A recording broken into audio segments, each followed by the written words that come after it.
thank you to Seema and the organizers for inviting me.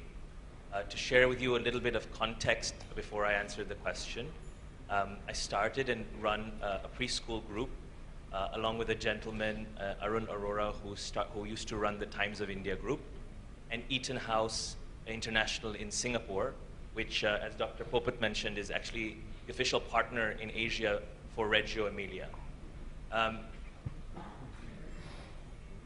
One other contextual point, which is, I think the topic we've brought up is particularly important, given that there's become so much conversation around infrastructure and brand and regulation and yesterday's discussion on business and do we make profit or not profit.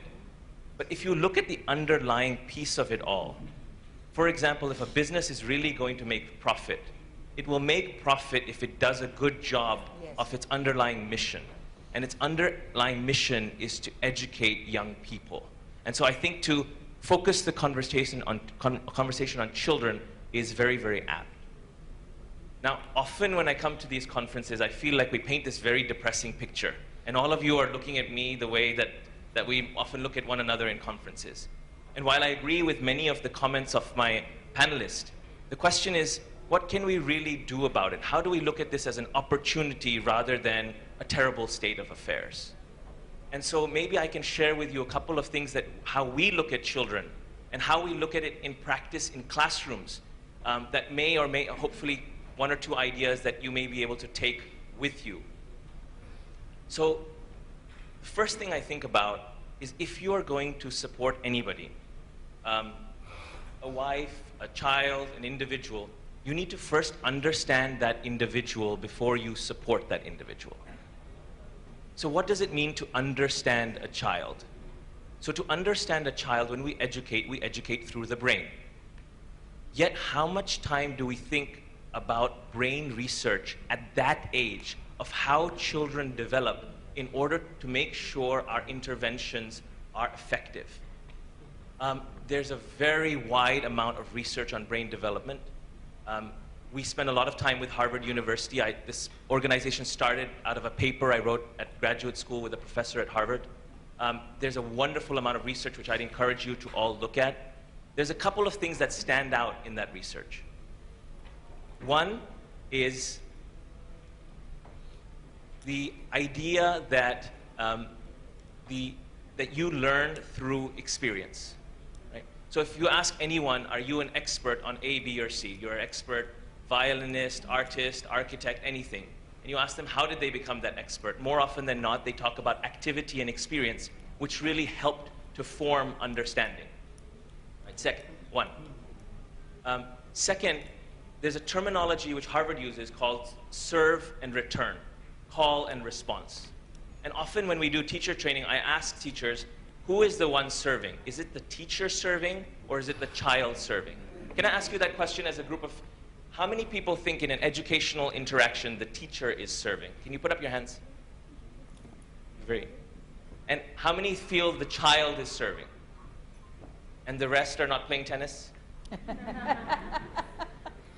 The reality is often I feel teachers, and even owners of schools groups that we work with, feel that teachers are serving.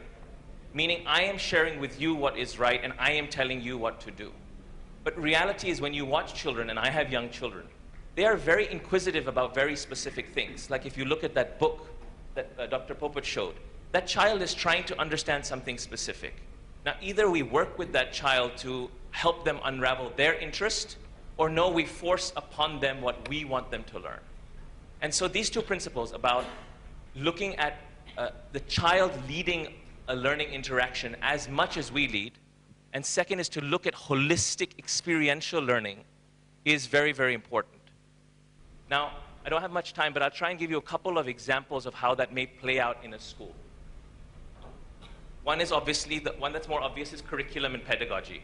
Right? How much of that curriculum is scripted, meaning the teacher has to do A, B, C, and how much of it allows for children to explore and experience, and also structure the curriculum. Meaning if children are interested in certain topics, how much does that lead and guide what we cover, what themes we cover, what units we cover, as opposed to teachers alone. I'll give you other examples, which are less obvious. The environment.